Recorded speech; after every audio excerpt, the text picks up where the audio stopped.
sebelum kita membuat keyakinan kelas, maka di sini Umi minta kepada kamu untuk menuliskan peraturan kelas. Peraturan kelas. Nah, peraturan kelas ini Umi akan berikan kertas post-it dan di sini Umi minta kamu menuliskan peraturan kelas yang ada di kelas kalian boleh dan di dalam kelas ruang agama ini juga boleh. Oke? Yuk, silakan. Kalau udah selesai, langsung tempel di peraturan kelasnya ya, Nak ya. Oke.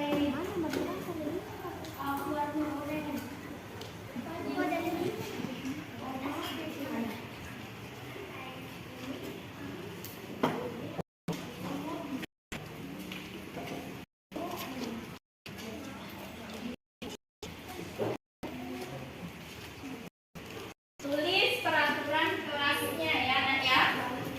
Boleh apa aja yang kamu tahu tentang peraturan kelas. Silakan ditulis di kelas. Silakan.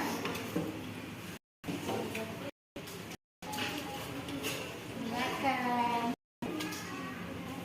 Oke, cukup ya yang warna kuning semua. Warna kuning tentang peraturan kelas. Yuk, silakan ditulis. Kalau sudah ditulis boleh ditempel pada tulisan peraturan kelas ke papan tulis. Silakan. Boleh langsung ditempel. Ya, bebas peraturan kelas yang kamu tahu apa aja. Yuk ditulis. Boleh langsung ditempel. Ya, silakan yang sudah selesai.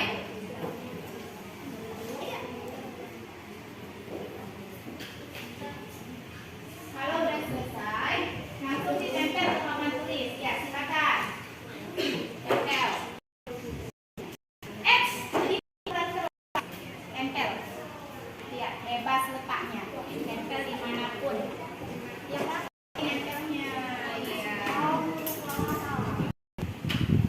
Ya.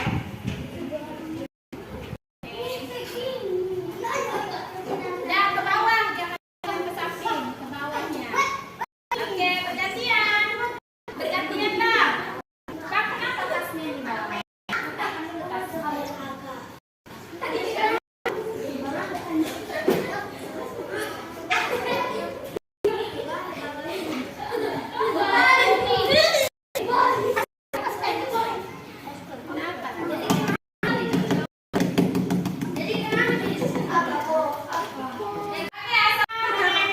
Peraturan kelasnya silakan kembali ke tempat duduknya.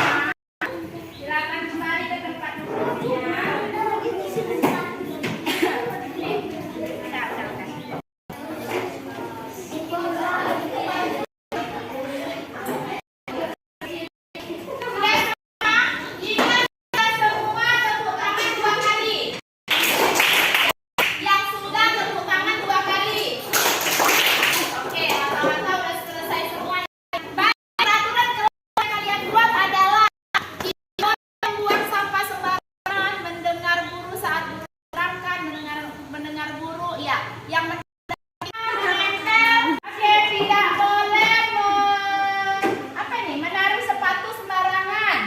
Membuang sampah pada tempatnya sama.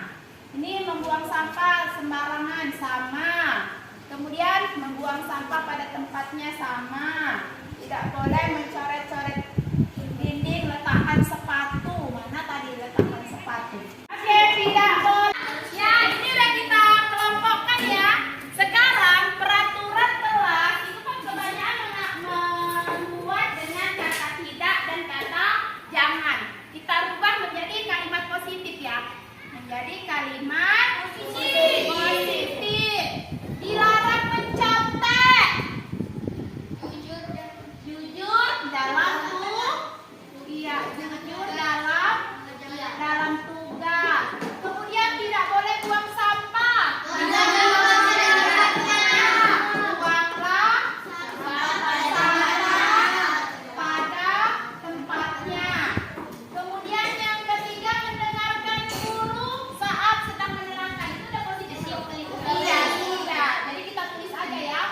mendengarkan guru. Selanjutnya, jangan meletakkan sepatu sembarangan. Bahasa positifnya apa? Letakkan sepatu pada tempatnya. Dan yang berikutnya, tidak boleh mencoret-coret dinding. Jagalah kebersihan. Jadi, kita buat kepada keyakinan kelas. Kira-kira keyakinan kelasnya, kalau jujur dalam tugas itu, apa namanya? Kebajikan universalnya apa? Kejujuran. Kemudian buanglah sampah pada tempatnya. Itu disebut apa? Kebersihan. Kemudian mendengarkan guru. Apa itu nilai kebajikannya? Disiplin atau tertib? Disiplin ya? Disiplin atau tertib? Berikutnya, letakkan sepatu pada tempatnya. Tanggung jawab. Nah, anak-anak soleh dan solehat ini, kita sudah menemu nih keyakinan kelas kita yang harus kita sepakati bersama. Karena keyakinan kelas ini yang buat siapa? Yang buat adalah murid dan juga guru. Guru dan murid disebut sebagai warga kelas. Berarti kita sepakat akan menjalankan keyakinan kelas kita? Coba sama-sama bacakan keyakinan kelas kita. 1, 2, 3.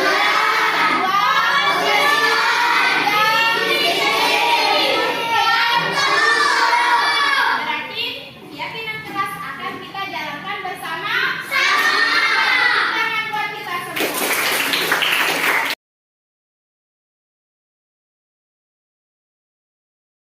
Dirikan dan mampu mengendalikan arah dirinya. Dan yang terakhir, kebutuhan manusia berikutnya adalah kesenangan yang meliputi bermain, humor, antusiasme, dan tertawa. Dari 5 kebutuhan dasar manusia ini adalah usaha dan upaya bagi setiap manusia dan individu untuk memenuhi kebutuhan apa yang diinginkan di saat ketika itu. Berikutnya, ini adalah posisi kita sebagai guru yang sering, bahkan kita sadari, sering kita lakukan adalah hukuman. Hukuman itu bersifat tidak terencana dan tiba-tiba. Murid tidak tahu apa yang akan terjadi atau tidak ngerti dia bakal dilibatkan atau tidak ketika berbuat kesalahan. Hukuman ini bersifat satu arah, dan hukuman ini sifatnya itu bisa fisik dan juga psikis. Dan berikutnya adalah ketika murid melakukan kesalahan atau pelanggaran, yang kita sering melakukan juga adalah konsekuensi. Kalau konsekuensi ini sifatnya itu terencana serta disepakati sesuai dengan peraturan, dan juga murid tetap dibuat tidak nyaman dengan mendapatkan konsekuensi. Dan juga sikap guru selalu memonitor murid. Dan yang terakhir adalah restitusi. Ini penanganan dari pelanggaran, dari kesalahan murid yang kita upayakan untuk kita lakukan, yang mana restitusi ini sifatnya itu proses menciptakan kondisi bagi murid untuk memperbaiki kesalahannya. Dan restitusi ini juga merupakan proses kolaboratif yang mengajarkan murid untuk mencari solusi sendiri. Di sini kita akan membahas 5 posisi kontrol guru untuk menghadapi permasalahan yang muncul pada murid kita. Yang pertama adalah posisi guru itu penghukum. Yang kedua, membuat rasa bersalah.